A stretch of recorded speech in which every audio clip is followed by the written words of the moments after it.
வண்டி மாட பூட்டி அந்த வாய்க்கா ஓர ஓட்டி ஊரை சுத்தி காட்டி உன்னை கூட்டின்னு போறேன் ஸ்வீட்டி.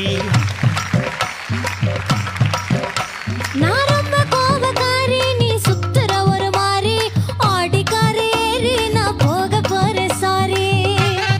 ஓ அப்படியா?